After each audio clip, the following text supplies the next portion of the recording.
페이지 76페이지입니다. 그죠? 76페이지 해가지고 110조가 나오죠.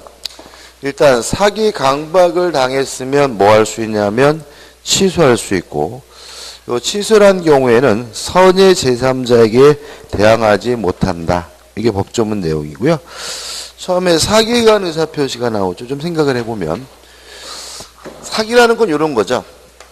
기망, 속였더니 넘어가서 착오를 일으키고 그 착오에 의해서 일정한 의사를 표시하면 이게 뭐죠? 사기에 의한 의사표시다. 따라서 사기에 의한 의사표시에서 요거를 빼면 어차피 뭐가 되죠? 착오에 의한 의사표시죠. 그래서 사기를 당한 사람은 착오를 이유로 취소하거나 사기를 이유로 취소하거나 뭐 할 수 있죠? 선택할 수가 있고요. 요건인데 첫째, 반드시 기망이 존재해야 되겠죠. 왜냐하면 기망이 없다면 사기가 아니라 착오에 의한 의사표시가 되고요. 요 기망은 적극적 행위해야 되는 것은 아니고 고지 의무, 알려줄 의무가 존재하는 경우에는 침묵으로도 암소리 안 하는 것도 가능하다. 이게 첫 번째 기억할 문제죠. 오른쪽에 보시면 박스가 나와요. 그 박스에 보시면 판례가 나오는데 1번 판례는 임차권을 양도했거든요. 근데 지금 어떤 상태냐면 임대차 계약 끝났다고 집주인 막 나가라고 막 지랄거리고 있는 상태예요. 그죠? 그러면 임차권을 양도하면서 이 집주인이 나가라고 얘기하는 것에 대해서는 뭐 할 의무가 있죠? 고지할 의무가 있는 거죠. 그런데도 불구하고 암소리 안 하고 임차권을 양도했다면 그거는 뭐죠? 기망이 되고요. 두 번째 판례는 아파트 인근에 쓰레기 매립장이 건설될 예정이거든요. 근데 암소리 안 하고 아파트를 뭐죠? 분양했어요. 물론 아파트 인근에 쓰레기 매립장이 건설될 예정이라는 것은 당연히 뭐 할 의무가 있죠? 고지할 의무가 있고 암수리 안 하고 분양한 것은 뭐죠? 기망, 사기가 되고요. 세 번째 판례는 작년에 나왔죠. 아파트 인근에 공동묘지가 있어요. 그러면 공동묘지가 있다는 점에 대해서 뭐 할 의무가 있죠? 알려줄 의무가 있고 따라서 암수리 안 하고 아파트를 분양한 것은 뭐죠? 기망이다. 이런 얘기죠. 그 다음에 모든 기망이 다 사기냐? 살면서 많이 속여보셨죠? 그죠? 뭐 가족을 속이든 친구를 속이든 근데 한 번도 사기로 처벌돼 보신 적은 없으시죠? 왜 그런 거죠?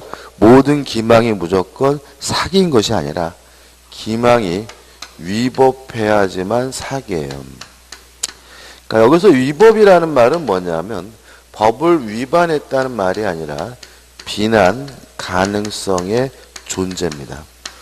다시 말하면 기망이라 하더라도 뭐 할 정도가 아니에요? 비난할 정도가 아니라면 뭐가 아니죠? 사기가 아닌 거죠. 그래서 일반적으로 가족을 속이거나 친구를 속이는 경우는 비난할 정도는 아니기 때문에 위법하지 않기 때문에 뭐가 아니죠? 사기가 아니죠.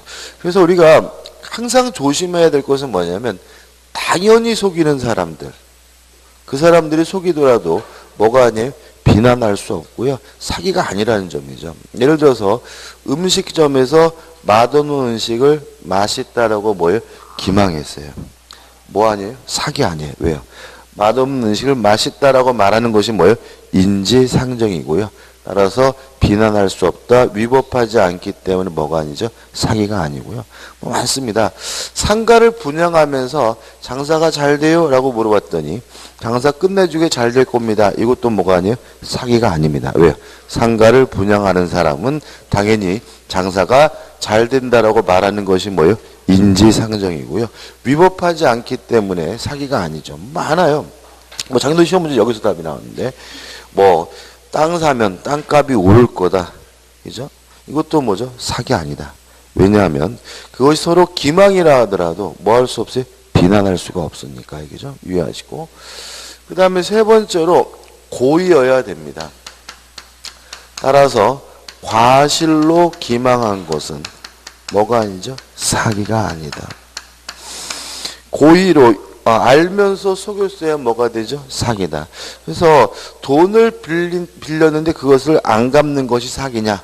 고의냐 과시냐에 따라 달라지는데, 만약에 돈 빌릴 때는 충분히 갚으려고 했는데 결과적으로는 못 갚게 됐다면 그것은 과실로 기망한 거니까 뭐가 아니죠? 사기가 아니고, 돈 빌릴 때부터 갚을 능력도 없었고요, 갚을 생각도 없었다면 고의이기 때문에 그때는 뭐가 되죠? 사기가 되죠. 카드값 안 내는 것도 사기 될 수 있어요. 예를 들어 가지고 카드를 쓸 때는 충분히 카드값을 변제할 줄 알았는데 실제로는 변제하지 못하게 됐다. 그럼 뭐예요?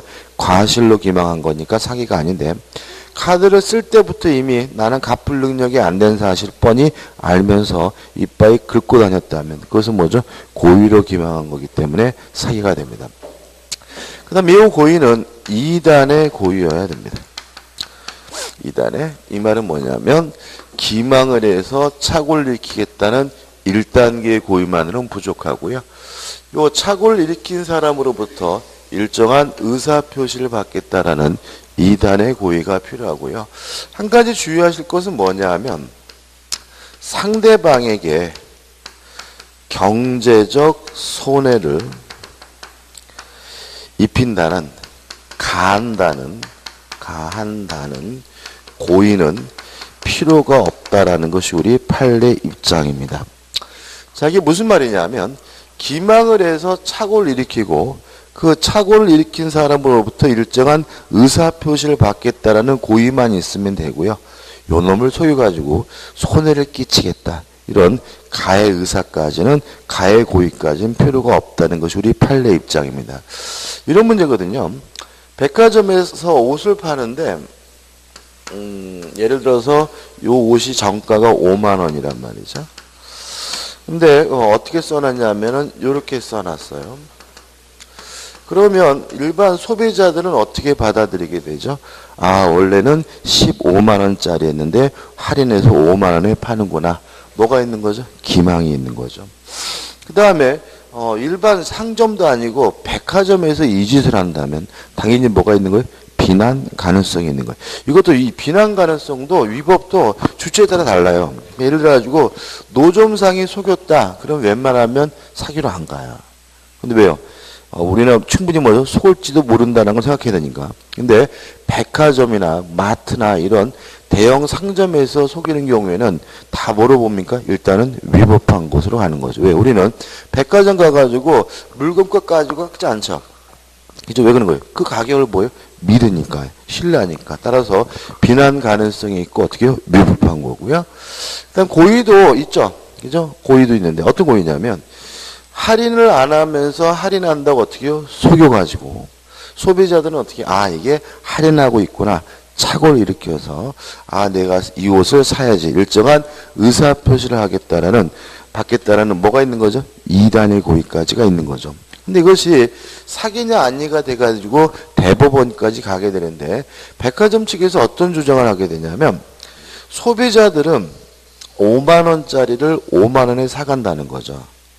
다시 말하면 소비자들은 아무런 뭐가 없어요? 경제적 손해가 없다는 거죠. 백화점이 이런 짓을 하는 이유는 단순히 뭐예요? 많이 팔기 위해서 판매 촉진의 고의라는 거죠. 사기가 아니라고 주장한 것에 대해서 우리 판례는 뭐죠? 사기다.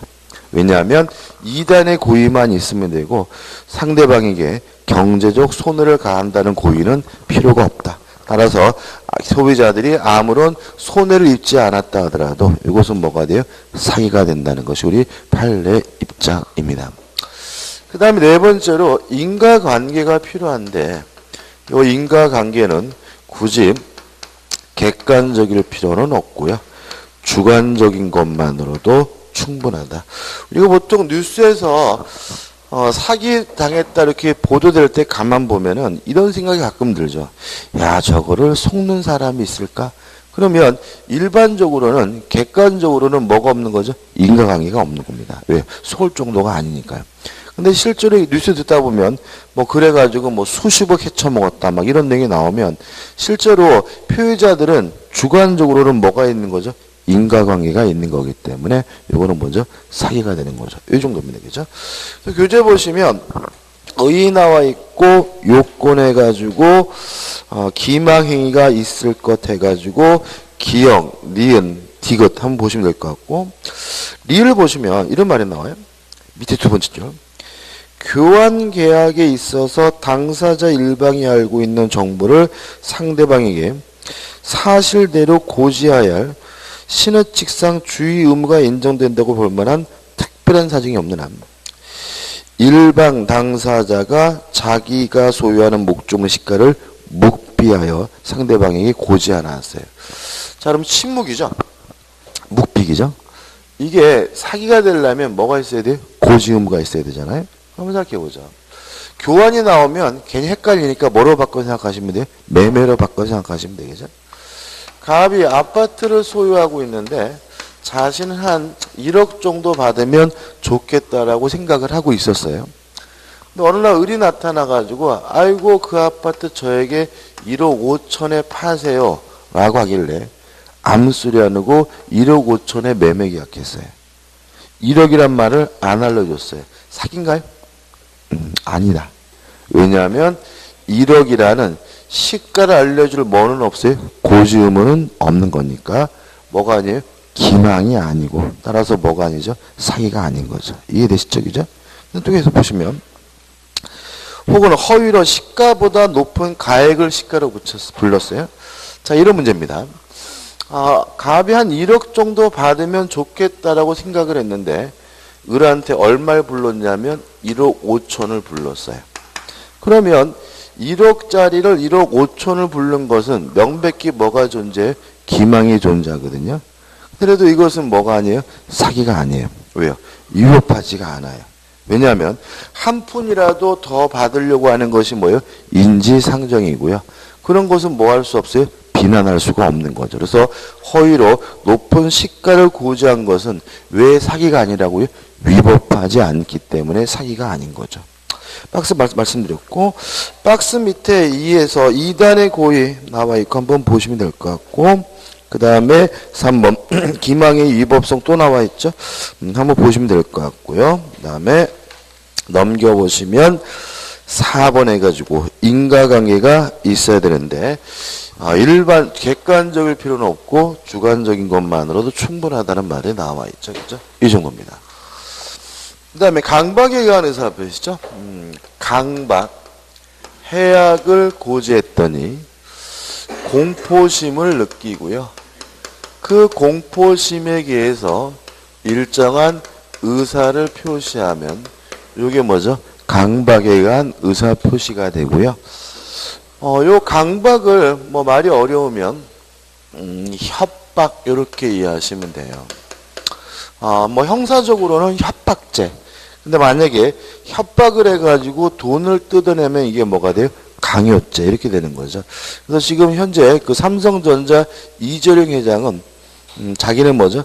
강요죄의 피해자라고 주장을 하고 지금 검찰에서는 뭐죠? 뇌물이라고 주장하는 거잖아요.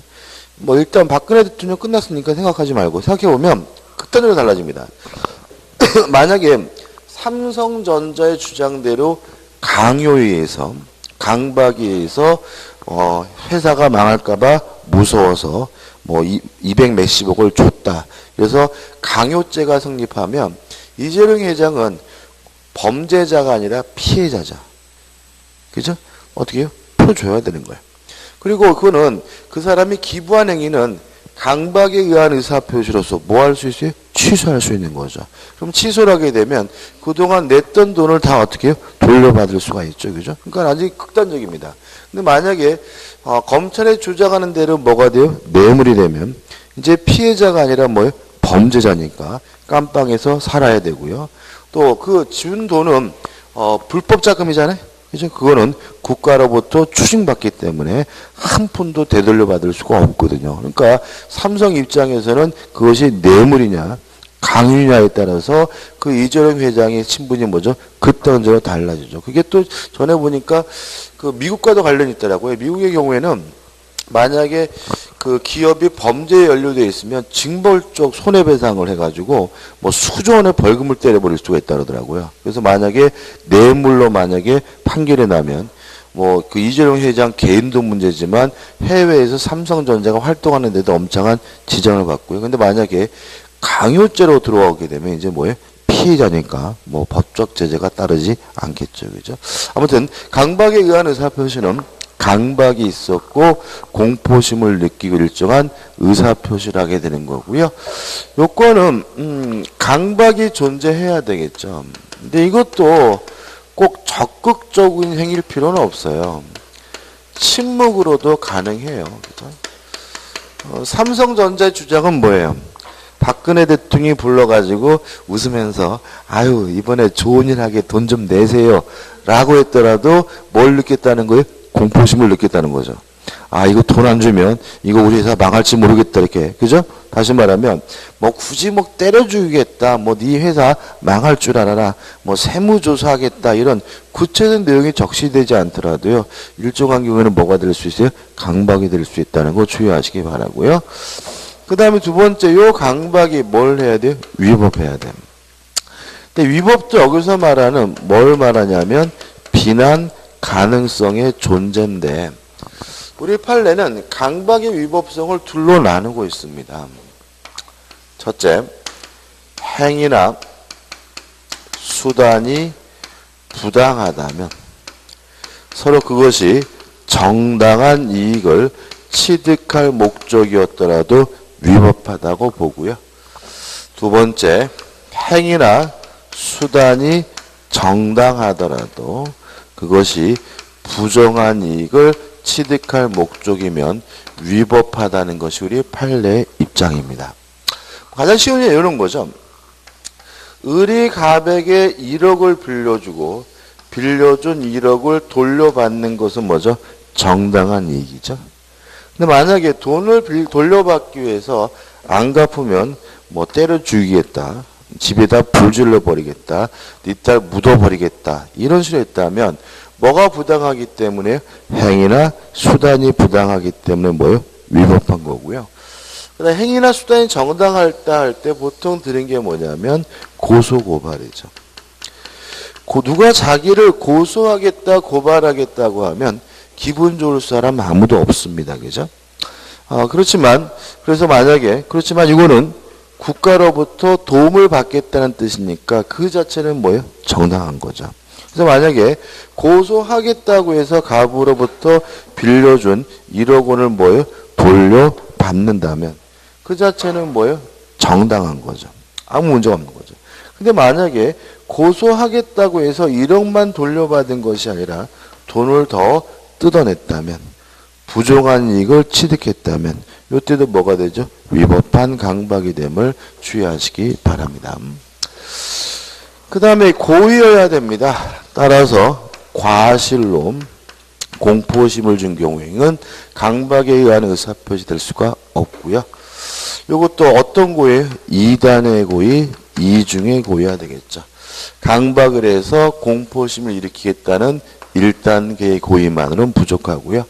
그 공포심을 일으킨 사람으로부터 일정한 의사표시를 받겠다라는 2단계의 고의가 필요하고요.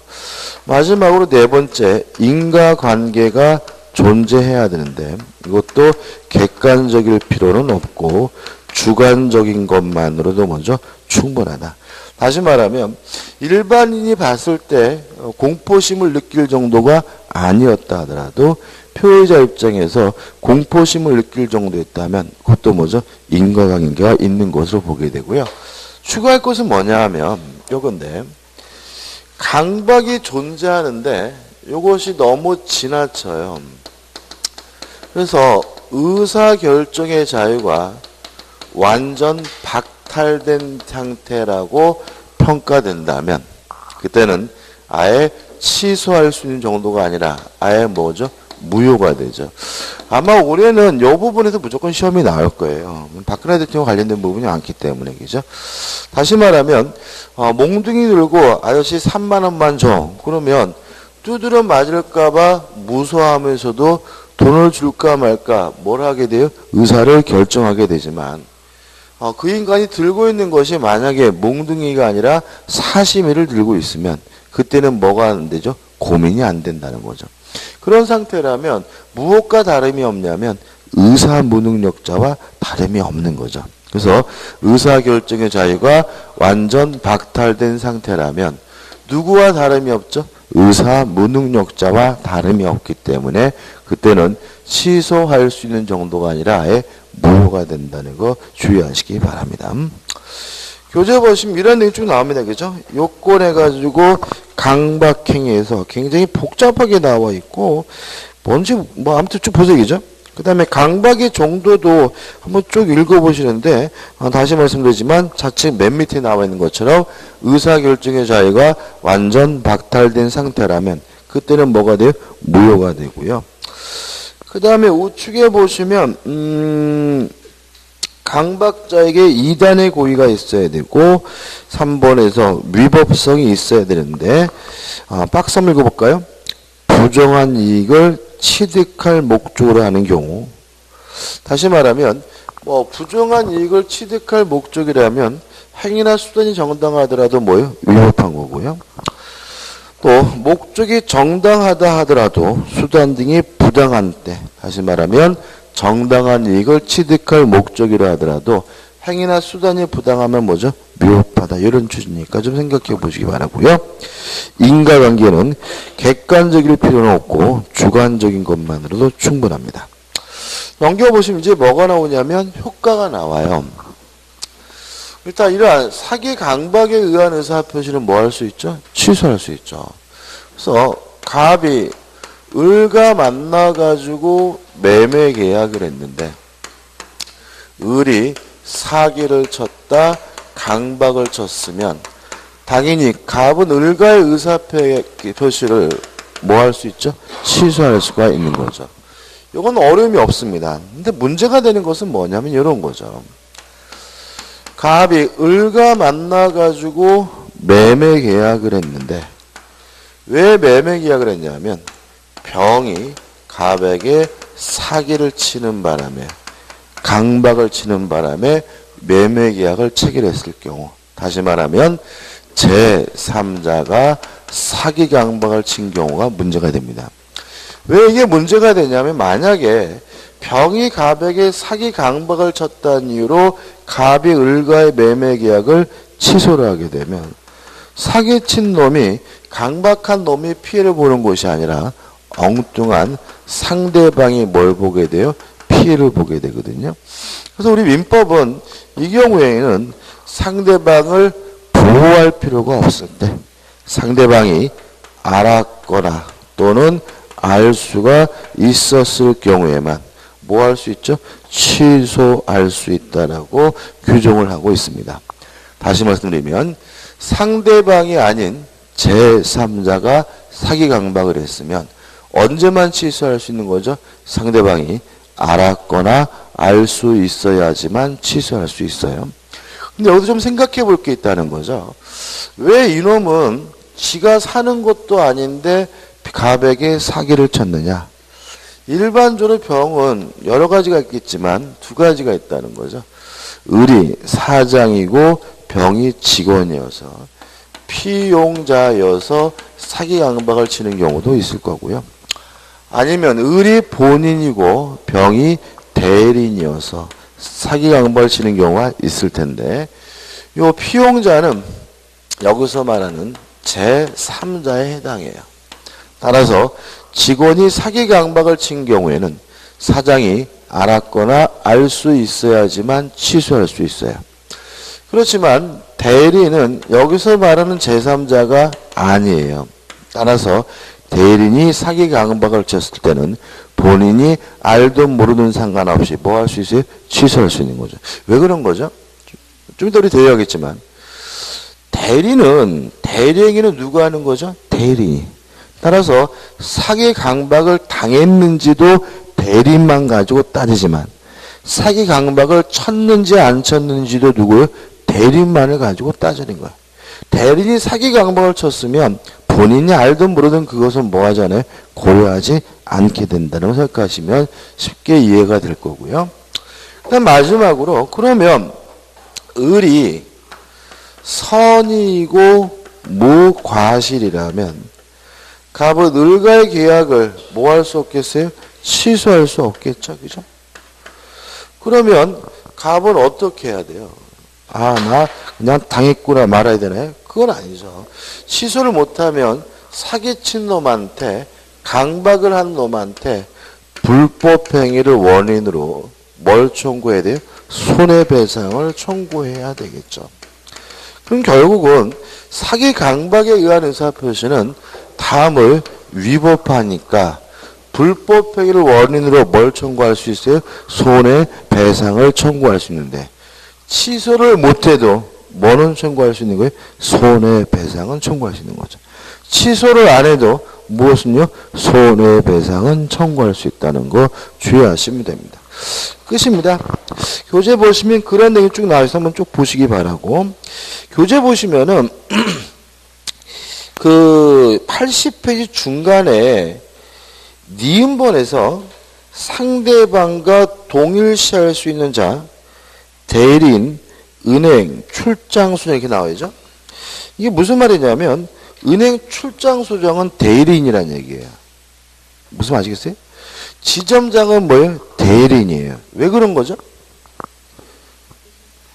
의사를 결정 때문에 그래요. 그죠? 다시 말하면 의사를 결정해 주는 사람이 누구죠? 대리인이죠. 그러면 직급과 상관없이 은행 출장소장이나 지점장은 뭐예요? 대리인이에요.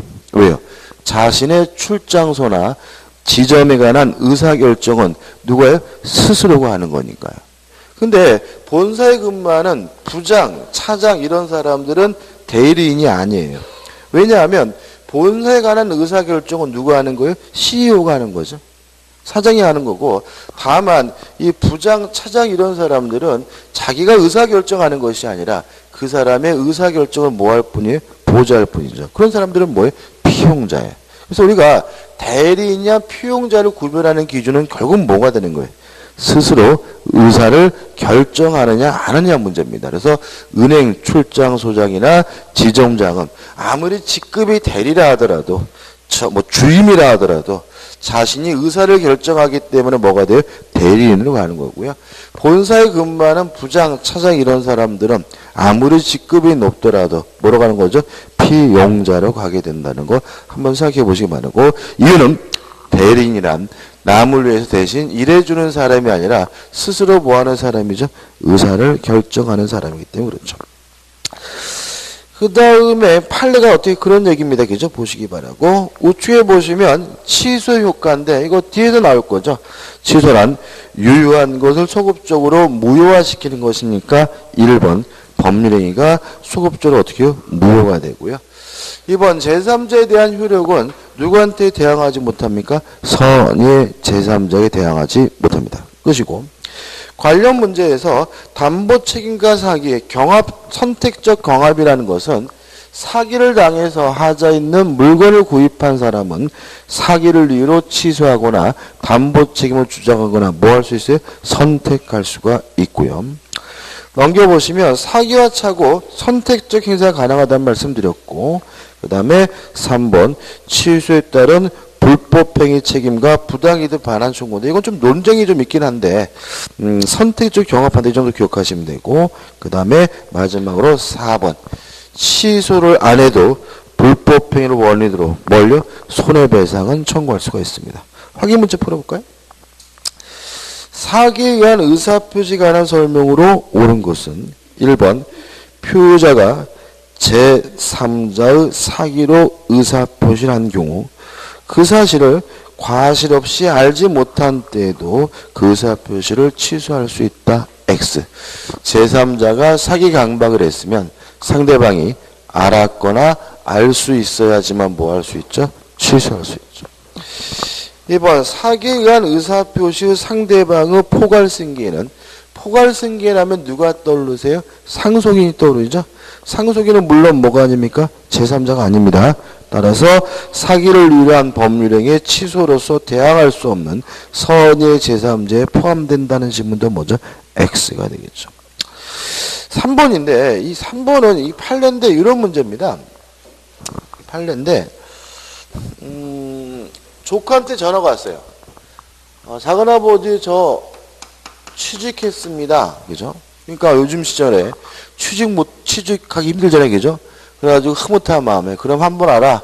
삼촌이 맥주 한 잔 사줄게 해가지고 조카를 불러가지고 맥주 한 잔 먹고 있는데 조카가 이러는 거죠. 삼촌, 제가요 취직해서 신원보증이 필요하거든요. 신원보증 좀 서주세요. 그런단 말이죠. 말해줄 리 없죠. 그죠? 아유 그래 잘 됐네. 그래 알아서 내가 서류 가져와봐 해가지고 어디에다가 이름 쓰고 도장 찍어야 돼? 읽지도 않고 이름 쓰고 도장 꽝꽝 찍어줬는데 나중에 보니까 이 그저 놈이 취직한 게 아니라 대출 받는 거였어요. 러시안 캐시에서. 다시 말하면 신용보증 쓰려고 했는데 실질적으로는 뭘 쓴 거죠? 연대보증을 쓰게 된 거죠. 물론 이거는 명백히 착오를 이유로 취소할 수 있습니다. 중과실이 없다면.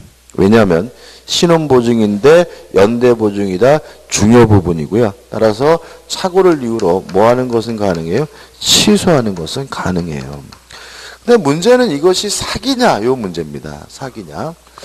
일단 뭐 약간 좀 애매합니다. 애매한데 우리 판례는 뭐 위법하지 않다고 보는 것 같아요. 어차피 이 사람은 뭐 할 마음이 있는 분이에요? 보증 쓸 마음이 있는 거죠. 뭐 신원보증 쓰려다가 뭐죠? 연대보증 썼다면 그것이 중요 부분이어서 착오를 이유로 뭐 할 수는 있겠어요? 취소할 수는 있겠지만 어차피 뭐 할 마음이 있었어요? 보증 쓸 마음으로 보증을 쓴 거기 때문에 비난할 정도는 아니다. 그래서 위법하지 않다. 그래서 사기를 이유로는 취소할 수 없다는 것이 우리 판례 입장입니다. 그래서 3번 보시면 제3자의 기망행위로 신원보증서면에 서명한다는 착각에 빠져 연대보증서면에 서명한 경우 원칙적으로 사기를 이유로 의사표시를 취소할 수 있다는 지문은 뭐죠? X가 되는 거죠. 우리 판례는 착오를 이유로 뭐 할 수는 있어요? 취소할 수는 있지만 요 자체가 뭐는 아니에요? 사기는 아니다라고 판시하고 있습니다. 4번 교환계약의 당사자 일방이 상대방의 그가 소유하는 목조물의 시가를 허위로 고지한 경우 높은 가격을 부르는 것은 서로 기망이라 하더라도 뭐하지 않죠? 위법하지 않기 때문에 사기가 아니기 때문에 원칙적으로 사기를 이유로 취소할 수 있다는 지문도 뭐죠? X가 되고요. 5번 갑에 내린 의뢰 사기로 을에게 매수 의사를 표시한 병은 갑이 그 사실을 알지 못한 경우에도 사기를 이유로 법률행위를 취소할 수 있다. 맞죠? 왜냐하면 대리는 제3자가 아니다. 다시 말하면 사기 쳤는지 안 쳤는지 누구만 가지고 따집니까? 대리인만을 가지고 따지고요. 본인이 알았는지 몰랐는지 뭐 하지 않습니까? 고려하지 않습니다. 옳은 것은 5번이 되는 거죠. 그 다음 4번에서 이제 뭐가 나오죠? 의사표시의 효력 발생이 나오고 있습니다.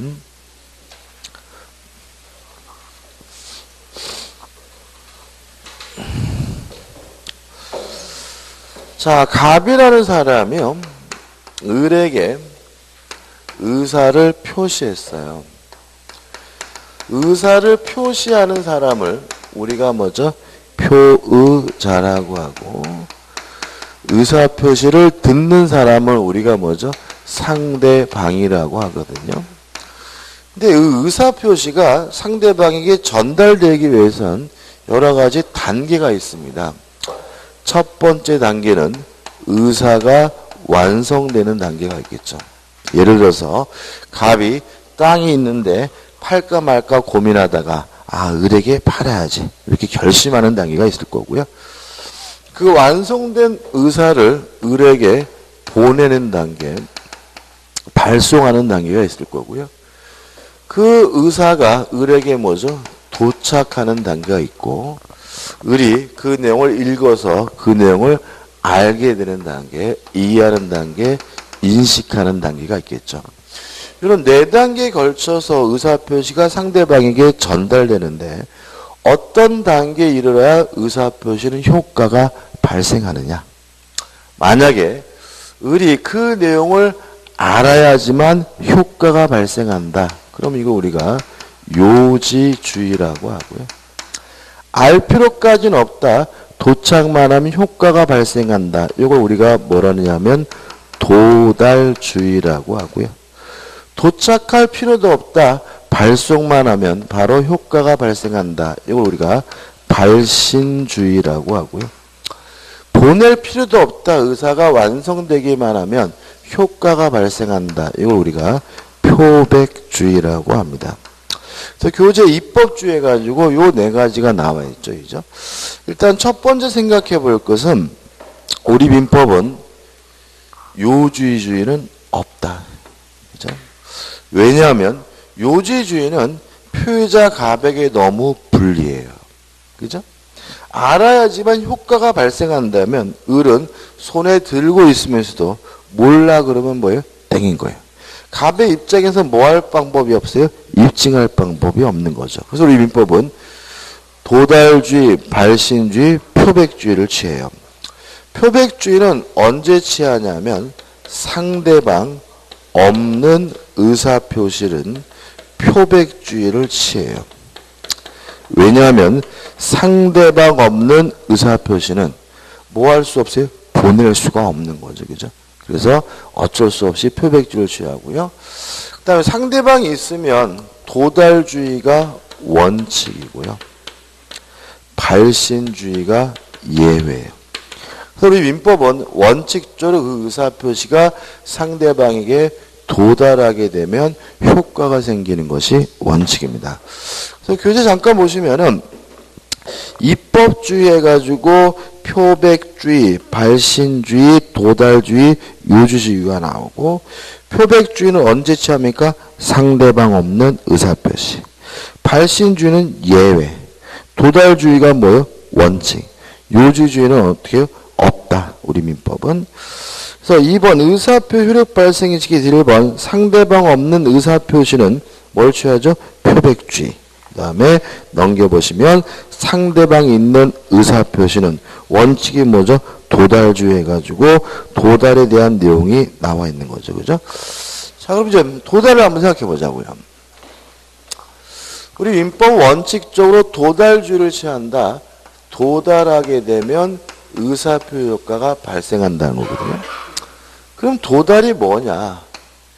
상대방 집의 영역 내에 진입을 해서요.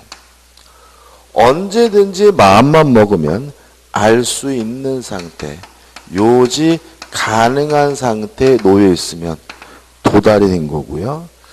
요지주의가 아니기 때문에 뭐까지는 할 필요 없어요? 요지, 그 내용을 알 필요까지는 없다. 이렇게 됩니다. 그럼 뭐가 달라지느냐? 아까는 요지주의는 손에 들고 있으면서 몰라 그러면 뭐예요? 땡이었지만 도달주의는 그 내용을 뭐까지는요? 알 필요까지는 없는 거죠. 손에 들고 있다면 언제든지 마음만 먹으면 어떻게 해요? 알 수 있는 상태죠. 따라서 몰라 그래도 그 의사표시 효과는 이미 발생한 거다. 이게 뭐가 돼요? 도달주의가 되는 거죠. 자, 그럼 생각해 보자고요. 집의 영역 내에 진입하게 되면 도달이 돼요. 그 말은 상대방 본인이 직접 받는 것뿐만 아니라 동거하는 가족이나 가정부가 받는 것도 뭐죠? 도달이죠. 왜요? 가족이나 가정부가 받는 것도 뭐죠? 집의 영역 내에 진입된 거죠. 이번에 우병호 씨 구속될 판이죠, 그죠? 근데 우병호 씨가 과거에 국회 특위의 청문회 출석 요구서를 안 받기 위해서 잠적했죠, 그죠? 왜 그런 일을 하냐면 만약에 있는데도 수령을 거부하면 도달된 곳으로 뭐 해버려요? 간주해버려요. 도망가야 되거든요. 근데 도망가는데 혼자만 도망간 것이 아니라 누구하고 같이요? 가족과 함께 도망갔죠. 왜요? 지가 받는 것도 뭐예요? 도달이지만 가족이 받는 것도 뭐죠? 도달이기 때문에 도망갈 때는 누구하고 함께 도망가야 되는 거예요? 가족과 함께 도망가야 되는 거죠. 그죠? 그래서 법을 잘 아는 사람이라서 가족과 함께 뭐 해버려요? 잠적해버리는 일이 발생하게 되는 거죠. 그 다음에 요지 가능성이 있어야 돼요. 그죠? 그래서 받긴 받았는데 첫째, 수치인이 불명이에요. 다시 말하면 편지를 받았는데 편지에 이름이 안 적혀 있거나 이름이 엉뚱한 다른 사람으로 적혀 있어요. 그러면 안 뜯어보겠죠. 그죠? 그 말은 뭐예요? 요지 가능성이 결여가 된 거기 때문에 요때는 뭐 되지 않아요? 도달되지 않는 거죠. 그 다음에 두 번째, 즉시 회수해 버렸어요. 자, 이게 어떤 판례냐면 가정부가 받았습니다. 그러면 일단 지배의 영역 내에 뭐 한 거죠? 진입한 거죠. 근데 갑이 옆에 보고 있다가 가정부가 받자마자 바로 뭐 해버렸어요? 회수해 버렸으면 을 입장에서는 뭐 할 틈이 없었죠? 읽어볼 틈이 없었죠? 따라서 이것도 요지 가능성이 결여가 되기 때문에 뭐 되지 않는 거죠? 도달되지 않는 거죠. 세 번째로 주민등록제 배달이 됐습니다. 주민등록제 배달이 됐는데 실제로 거기에 거주를 안 하고 있어요. 그럼 안 살고 있다면 아무리 주민등록지라 하더라도 뭐 할 가능성이 없죠? 요지 가능성이 없으니까 뭐 되지 않습니까? 도달되지 않는 것으로 간주가 됨을 주의하시기 바랍니다. 그 다음에 이러한 것을 누가 입증을 해야 되느냐? 입증은 도달을 주장하는 자가 입증해야 합니다. 따라서 을이 주장한다면 을이 입증하면 되고요. 갑이 주장한다면 누가요? 갑이 입증하면 돼요. 여기서 문제가 생깁니다. 을은 입증하기에 대단히 용이하죠. 을은 뭐예요? 여기 쩌렁하고 보여주면 끝이잖아요. 근데 갑의 입장에서는 이러한 것을 입증하는 것이 대단히 어렵기 때문에 뭐가 필요하냐면 등기 우편이 필요하고요. 내용 증명 우편이 필요한 겁니다.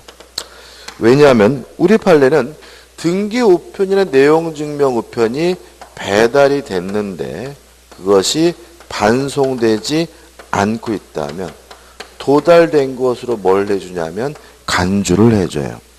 근데 유의하실 것은 일반 우편의 경우에는 보통 우편의 경우에는 이러한 도달에 관한 추정을 인정하지 않는다는 것까지 꼭 기억해 두시기 바랍니다.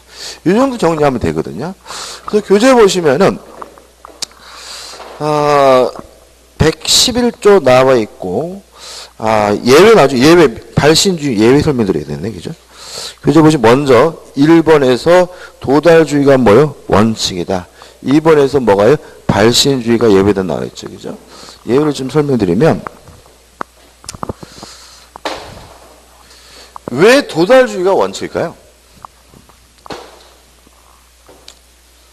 발신주의는 심각한 문제가 있어요. 어떤 문제가 있냐면 발송만 하면 바로 뭐가 생겨요? 효과가 생긴다는 얘기니까 갑이 굳이 을에게 의사표시라고 할 때 등기 속달 보낼 필요 없죠. 뭐만 하면 돼요? 보내면 하면 되죠. 그죠? 따라서 발신주의는 상대방 입장에서 예측하지 못한 피해를 받을 수가 있어요. 그죠? 발송을 했습니다. 일부러 막 영국으로 뭐 알래스카로 막 이렇게 빙빙 돌고 있어요. 그런데 이미 뭐가 있는 거예요? 효과가 있는 거잖아요. 그러면 을은 자기는 뵌 적도 없는데 뭐예요? 효과가 발생했다 해서 뭐 볼 수 있어요? 피해를 볼 수 있기 때문에 뭐가 원칙인 거죠? 도달주의가 원칙이에요. 그러면 뭐가 발신주의냐? 가장 대표적인 것이 답장이 발신주의예요. 답장. 을이 갑에게요. 먼저 뭔가를 보냈어요. 그거에 대한 갑의 답장이라면 을은 나에게 무엇이 올 거라는 것을 충분히 뭐 할 수 있어요? 예견할 수가 있기 때문에 뭐가 발신주예요? 답장이 발신주입니다. 답장이 뭐가 있느냐? 최고 독촉에 대한 답장인 확답은 뭐죠? 발신주입니다. 을이 갑에게 먼저 뭘 했냐면요. 최고를 했고 갑이 그거에 대한 뭐라면요. 확답이라면 뭐예요? 답장이기 때문에 뭐가 되냐면 발신주의가 되고요. 또 청약에 대한 답장인 승낙은 뭐죠? 발신주의예요.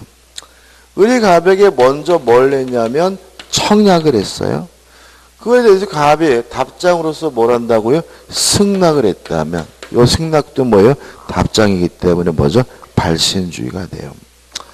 그 다음 두 번째로 사원총회 소집 통지가 뭐가 되냐면 발신주의예요. 우리가 좀 조심할 게 뭐냐 하면 우리 민법책에 나오는 사원은 사단법인의 구성원의 준말이에요. 그래서 가장 흔한 사단법인은 뭐냐면 주식회사고요. 주식회사의 구성원이 사원인데 주식회사 구성원이 누구냐면 주주예요. 그래서 앞으로 사원이란 말이 나오면 직원을 떠올리시면 안 되고 직원이란 말은 우리는 아까 했던 것처럼 피용자라 그래요. 피용자라고. 사원은 누굴 떠올려야 돼요?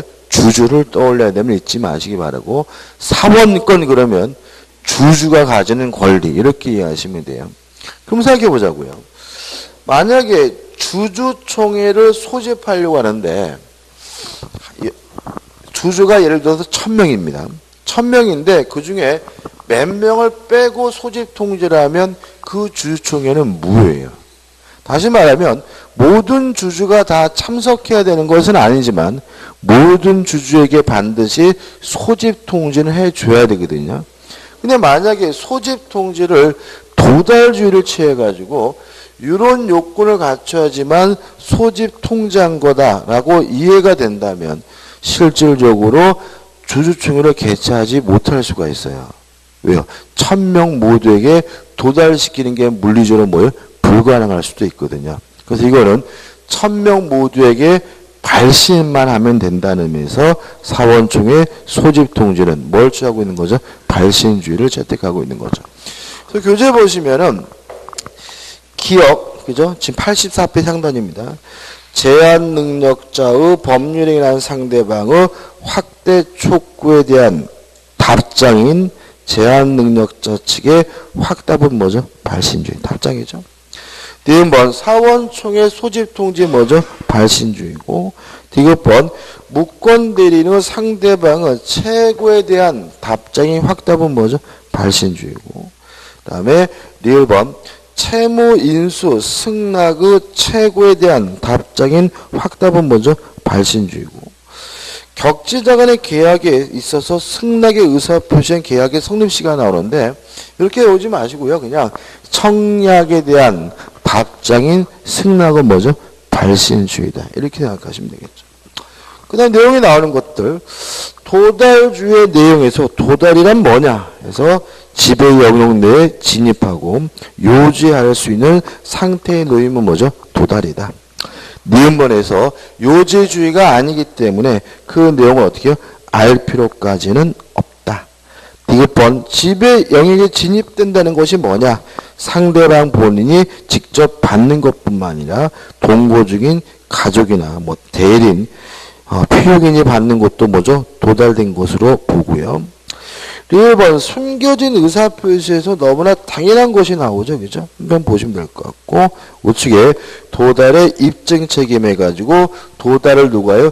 주장하는 자가 입증해야 되는데 박스해 가지고 1에서 내용 증명 우편, 등기 우편은 발송되고 반송되지 않으면 뭐죠? 도달된 것으로 간주를 하고요. 그 다음에 2번 정당한 이유 없이 수령을 거절하는 것도 뭐죠?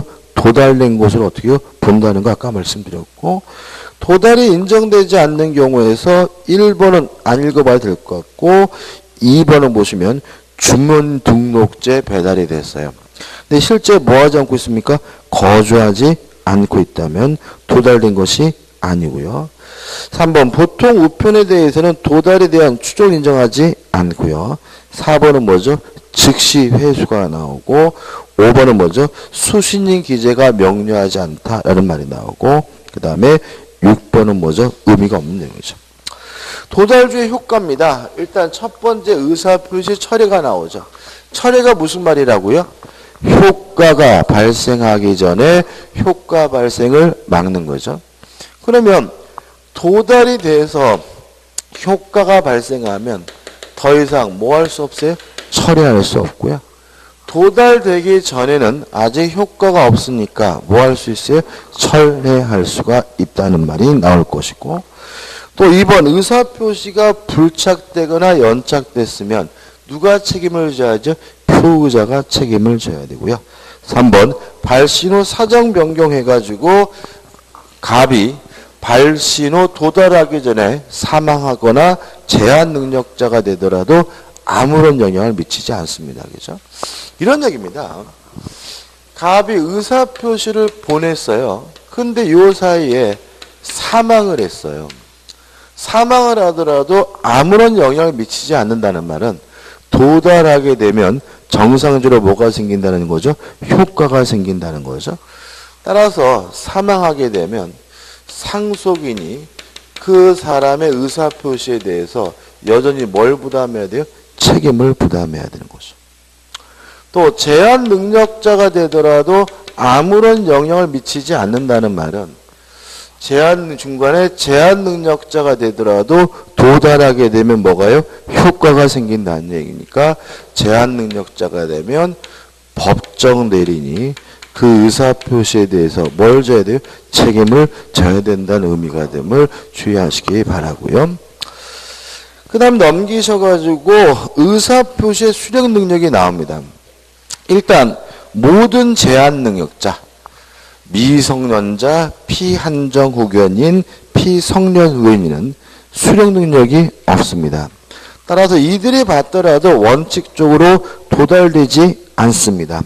다만 주의하실 것은 좌측의 하단에 기억해서 제한 능력자 측에서 도달을 주장하는 건 어떻게 해요? 가능하다는 거 기억해 두시고, 그 다음에 2번에서 다만 법정 대리인이 안 때는 뭐죠? 도달이 됩니다. 정리해보면 제한 능력자가 받더라도 뭐 되지 않습니까? 도달되지 않습니다. 다만 제한 능력자 측에서 도달을 주장하는 것은 가능하고요.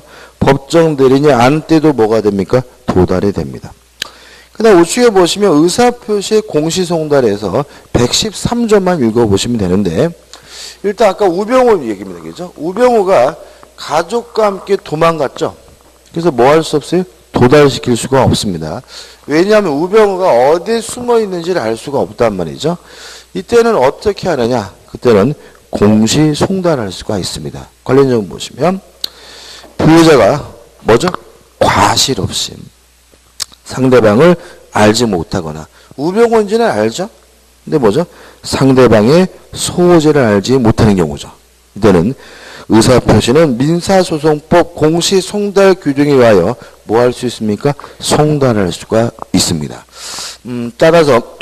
따라서 법원 게시판에다가 2주간 게시하면요, 상대방에게 도달된 것으로 간주를 하는데, 그때 당시 국회가 공시송달 안 했습니다. 그죠? 왜 안 했냐면 2주간 게시하면 이미 특위가 뭐죠? 다 끝나버리기 때문에 하지를 못했고요. 물론 마지막에 우병우 씨가 뭐 하긴 했죠? 출석하긴 했죠. 끝입니다. 넘겨보시면 확인 문제가 나오죠. 의사표시 효력 발생하라는 설명으로 틀린 것은 1번 표해자가 매매 청약을 발송한 후 사망하여도 그 청약에 효력에 영향을 미치지 않습니다. 4번부터 볼까요? 4번 표해자가 그 통지를 발송한 후 제한 능력자가 된 경우에도 아무런 영향을 미치지 않죠. 그래서 도달하면 바로 뭐가 생기는 거예요? 효과가 생기는 거니까 그 법정 대리인이 통지 사실을 알기 전에는 의사표 효력이 없다는 지문은 뭐죠? X고요. 답은 뭐죠? 4번이 되는 거죠. 그 다음에 2번 지문은 정당한 이유 없이 수련을 거절하면 도달된 것으로 뭐예요? 간주해버리고요.